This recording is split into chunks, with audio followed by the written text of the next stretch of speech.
nature adamique nous a condamnés. Dans Romains chapitre 5, verset 17, Romains 5, 17 à 21, la Bible dit, « Si par l'offense d'un seul, la mort a régné par lui seul, à plus forte raison, ceux qui reçoivent l'abondance de la grâce et du don de la justice régneront-ils ou dans la vie par Christ Jésus lui seul. » Je ne sais pas si quelqu'un a bien analysé le texte, je le relis, Romains 5, 17, 21.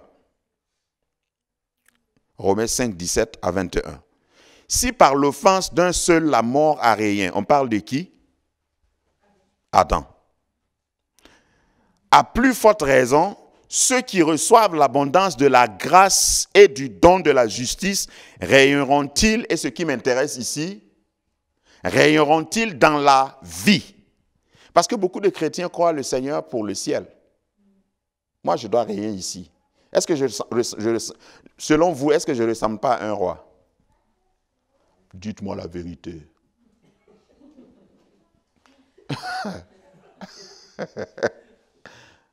La vérité que je vais entendre, bien sûr. Et vous savez ce que je vais entendre, non?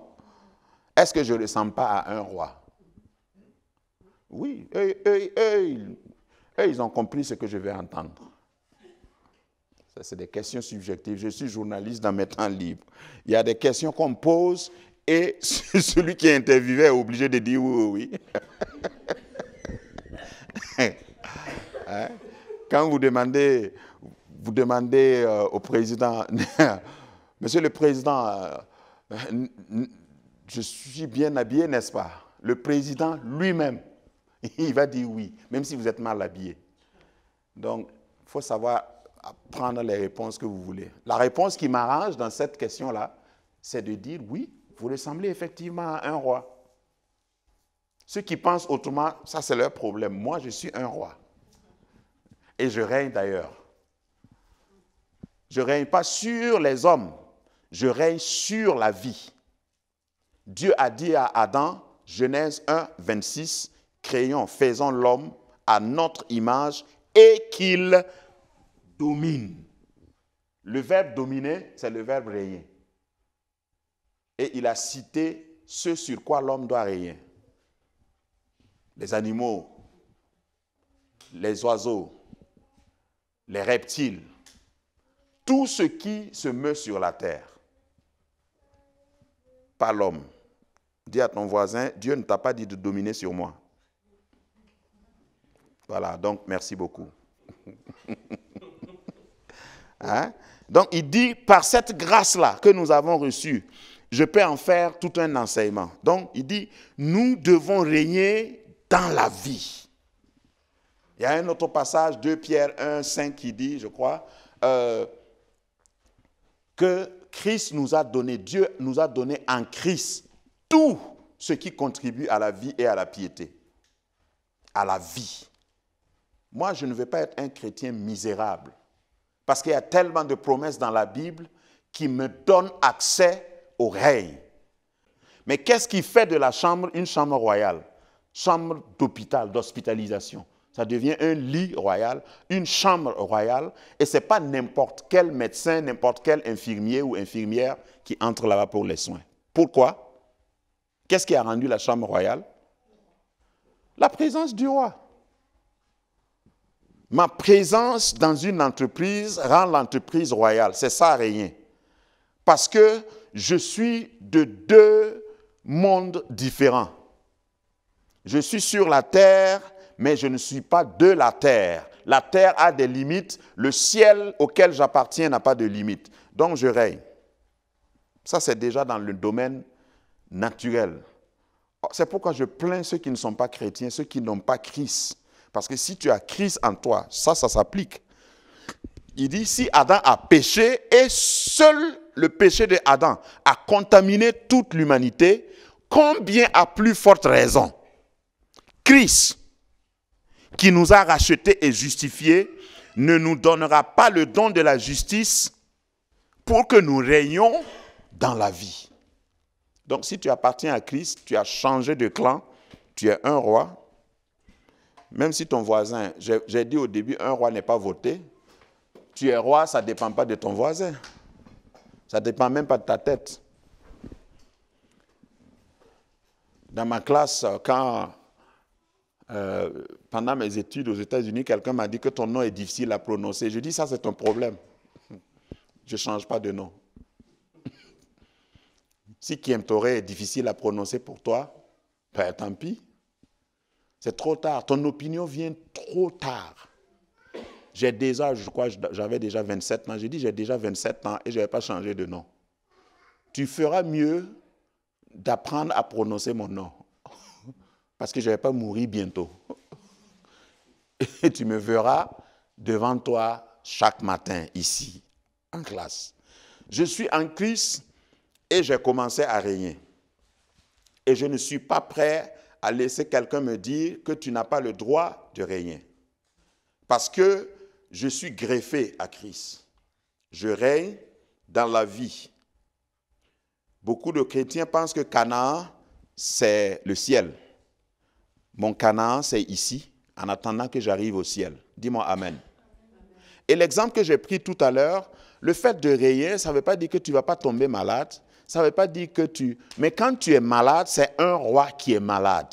On doit te traiter avec déférence, avec attention. Est-ce que tu sais ça? Quand tu n'as pas d'argent, on doit te traiter avec soin. Parce que c'est un roi qui n'a pas d'argent, mais il est roi. Il peut signer quand même des décrets. Un roi n'a pas besoin d'être riche pour signer des décrets. Et il peut signer un décret pour que tu quittes le pays. Que quelqu'un me dise Amen. On dirait que vous ne croyez pas comme moi à ce que je dis de fou. Je suis radical. Hein? Parce que si tu provoques le roi, malgré qu'il n'a pas mangé ce matin, il peut décider et toi tu peux partir du pays. C'est ça la royauté. Tu as un pouvoir souvent que tu n'utilises pas. J'ai fait une série télévisée où j'ai intitulé ça « Des rois piétons ». C'est-à-dire qu'il y a des rois qui ne savent pas qu'ils sont rois. Et je parlais des chrétiens, de certains chrétiens. Normalement, un roi, ce n'est pas fait pour marcher à pied dans les rues. Mais quand il ne sait pas qu'il est roi, ça peut arriver qu'il marche toujours à pied. Un roi piéton, c'est un roi qui ne connaît pas ses droits, qui ne connaît pas son identité. Mais moi, je connais mon identité. Dis-moi Amen. Dieu nous a justifiés par Jésus et tu es destiné à la royauté, tu es destiné à régner. Alléluia.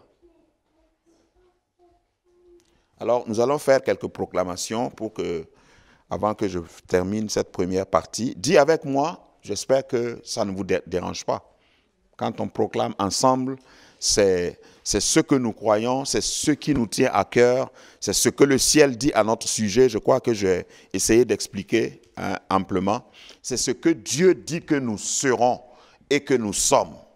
Donc, ce que les hommes, ce que les circonstances disent, ce que j'ai déjà vécu, ce que mes parents m'ont toujours dit, ça ne compte pas dans la proclamation. Je proclame à partir de mon identité et à partir de la réalité du ciel. Dis avec moi, Seigneur, je crois en toi. Je crois que je suis une nouvelle créature. En Jésus, les choses anciennes sont passées. Tout est devenu nouveau pour moi. Je marche sur la terre comme un ambassadeur ou une ambassadrice. Plénipotentiel. Un ambassadeur plénipotentiel. Avec les pleins droits. Lorsque je parle au nom du ciel. Je parle au nom du trône de Dieu. Lorsque j'agis, je suis accompagné par les anges du ciel. Alors je déclare que je puis tout par celui qui me fortifie. La maladie, la pauvreté, la souffrance n'affectent en rien mon statut d'enfant de Dieu, de rois et de reines. Alors, Seigneur, je proclame, par toi et en toi, dans cette vie, je règne. Mes enfants sont bénis. Tu bénis l'œuvre de mes mains. Et quand on proclame, on fait aussi des gestes. Présente tes mains comme ça. Tu bénis tout ce que je touche. Mes mains sont déjà bénies. Ceux que je salue sont bénis. Celui qui veut me maudire ne peut pas me maudire.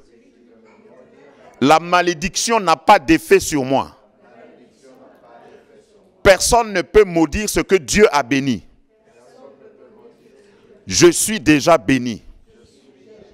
Terre, terre, entends ma voix. Tu as été créé pour moi.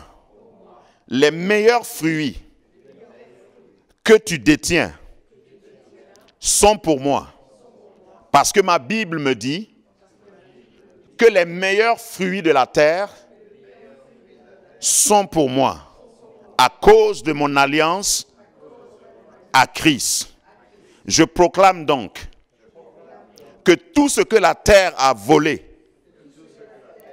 comme richesse qui m'appartient pendant toutes les années que j'ai travaillé, j'ordonne à la terre de vomir mes richesses, de vomir mes bénédictions. Je remonte mon ascendance et je parle à mes ancêtres.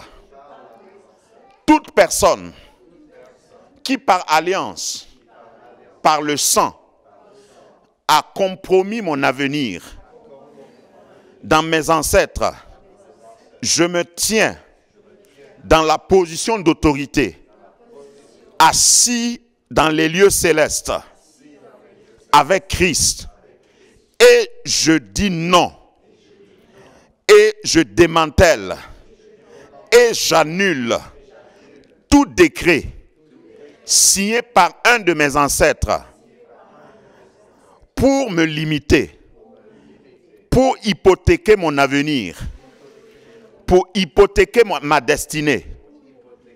Je déclare au nom de Jésus que votre pouvoir est périmé. Je suis en âge de décider. Aucun ancêtre dans ma lignée, dans mon passé, n'est autorisé à prendre une décision me concernant. Je suis majeur et je suis en Christ. Écoutez-moi bien, esprits ancestraux, à partir de maintenant, je coupe le lien ombilical entre vous et moi. Je vous renvoie dans le désert. Je vous enfonce et vous noie dans la mer. Je suis libre. Je proclame ma liberté en Christ. Tout ce que la Bible dit me concernant ma progéniture, c'est cela qui s'accomplira. Votre avis ne compte plus. Partout dans mon ascendance où il y a eu un autel dressé par un homme, où il y a eu une alliance tissée entre un homme et mon nom. Je parle de mon nom de famille. Il faut que j'explique un peu avant qu'on termine cette proclamation. Mon nom de famille, c'est Kiem Toré. Ce n'est pas moi qui ai choisi ce nom. Donc, mes ancêtres de génération en génération s'appelaient Kiem Toré. Je ne sais pas le premier Kiem Toré ce que lui il a adoré. Vous voyez l'héritage? Et moi je porte ce nom aujourd'hui, en 2016. Donc peut-être qu'il a hypothéqué l'avenir de Kiem Toré, je ne sais pas. Et ce n'est même pas important que je sache. Mais ce que je sais et ce dont je suis capable, c'est de remonter et leur dire que tout ce qu'ils ont dit devant un autel, devant un vaudou, devant un fétiche, en égorgeant un animal et en disant « Mes enfants, tous les Kiem Toré qui sortiront de moi parce que tu es sorti de quelqu'un, que tu le veuilles ou pas. » Je coupe. Je suis le terminus de l'accomplissement de ces alliances ancestrales plutôt. Alors, c'est ce que je voulais dire. Toute personne, répétez après moi, toute personne dans ma lignée qui portait le même nom que moi, qui a tissé une alliance avec un démon, je déclare sur la parole de Dieu, sur mon alliance avec Christ, que cette alliance ancestrale est nulle et non avenue.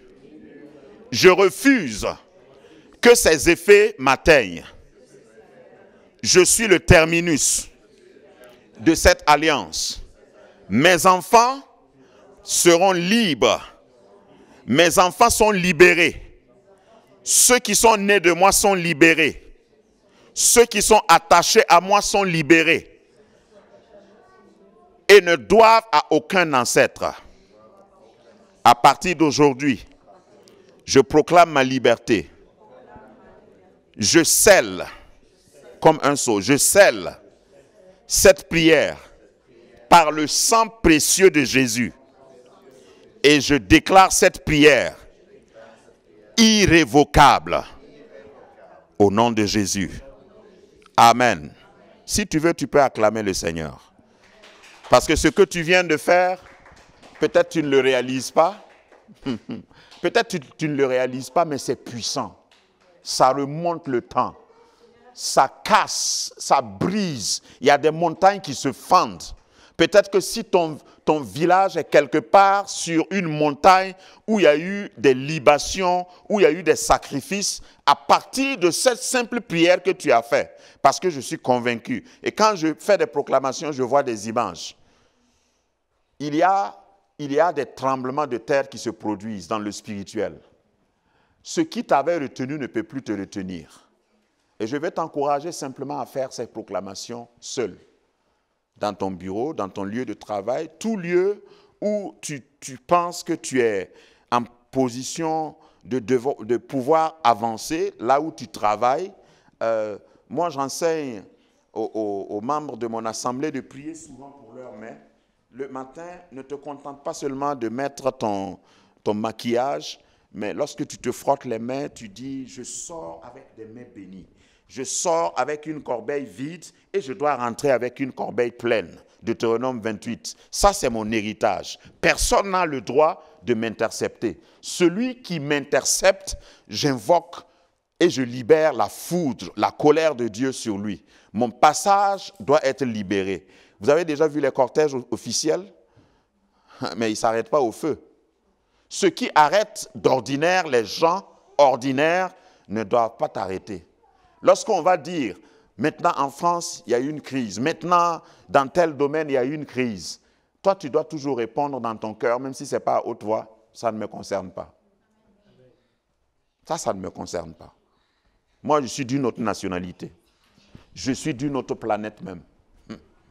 S'il y a une crise ici, ça ne me concerne pas. Le ciel ne m'a pas informé d'abord qu'il y a eu une crise. Au deuxième module, je vais vous parler de ce que c'est qu'un ambassadeur, ton vrai nom, parce que je vais parler de ton identité. Parce que si tu ne connais pas ton identité, tu vas toujours avoir peur. Vous savez, j'ai visité beaucoup de milieux, et quand on fait des proclamations comme ça, même dans certaines églises, il y en a qui ont peur, ils ne veulent pas proclamer. Ah, ça c'est quand même trop osé. Hein. Maudire les ancêtres comme ça. Oh, il faut faire attention à ce que tu dis, parce que... Mais si tu es en Christ, je ne maudis pas les ancêtres, je maudis les malédictions qu'ils ont proférées sur moi. Voilà, je ne suis pas un Kiemtoré ordinaire. Il y a eu des Kiemtoré avant moi, mais moi je ne suis pas ordinaire. À partir de moi commence une dynastie. Quand je parle à mes enfants, je leur dis, surtout à mon fils, je dis, tu feras mieux de faire vite. Parce que Dieu m'a déjà dit que toi tu dois être grand. Donc, si tu ne te mets pas au sérieux, tu vas accuser un retard. Et c'est trop tard pour changer d'avis parce que tu sors de moi. Dieu m'a dit que les fruits de mes entrailles seront bénis. Et c'est trop tard pour toi. C'est comme ça qu'on cause, mon fils et moi.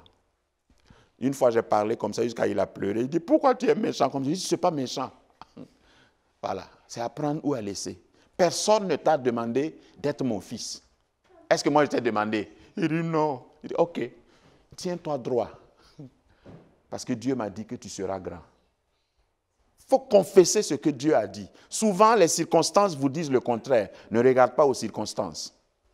Confesse. Confesse, tu as le pouvoir. J'échangeais avec M. Sénécal hier et je disais que Jacob a changé le nom de Ben-Oni.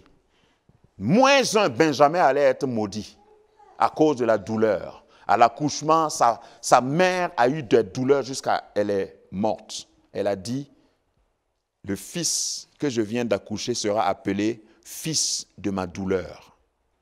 Comment est-ce qu'on peut porter? Et j'interpelle tous ceux qui ont des noms un peu non-connotation malédiction. Si tu peux engager une procédure judiciaire, changer ton nom. J'ai un de mes pasteurs, mes jeunes pasteurs qui gèrent une de mes églises. Son nom de famille, c'est littéralement traduit en français, vagabond. Son nom de famille. Le pasteur Léonard, tu le connais. Vagabond. Je lui ai dit, va à la justice, introduis un dossier, change ton nom. C'est biblique. Dieu a changé le nom de Jacob. Dieu a changé le nom d'Abraham. Qui vous a dit que le nom n'a pas d'effet? Si vous avez un nom bizarre, à connotation condamnable ou de condamnation, il faut faire une démarche et puis changer ça. Change. J'ai exhorté un autre de mes fils à changer son nom aux États-Unis, un fils spirituel. Il est originaire du Togo. Son nom voulait dire je mourrai demain. Vous savez, il y a des choses, hein? Comment on peut porter un nom comme ça, je mourrai demain? Demain n'est pas encore là, laisse-moi vivre quand même. Il a changé son nom. Il est parti prendre un nom japonais même. J'ai dit non, là tu es mon vrai fils. Il est allé jusqu'à l'extrême. Et son nom japonais veut dire la vie. Donc il faut lutter contre ces choses. C'est très important. C'est une dimension que beaucoup de chrétiens n'atteignent pas. Je ne peux pas porter un nom qui me condamne. Non. Non. Ça regarde les ancêtres. Donc ce que je viens de faire, je n'ai pas maudit un ancêtre.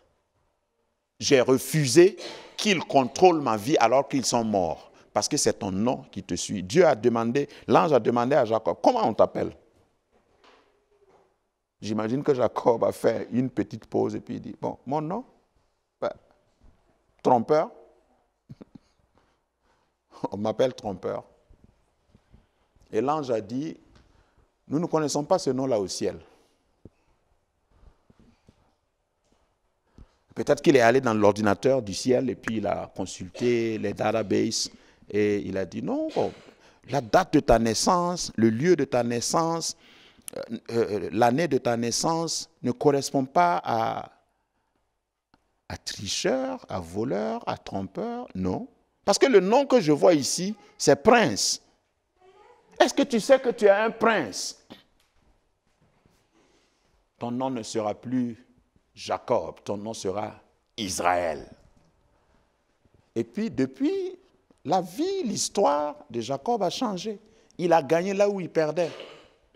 Donc, proclamez, prends ta responsabilité en main, prends ta destinée en main et ne crois plus aux mensonges du diable. Que le Seigneur vous bénisse.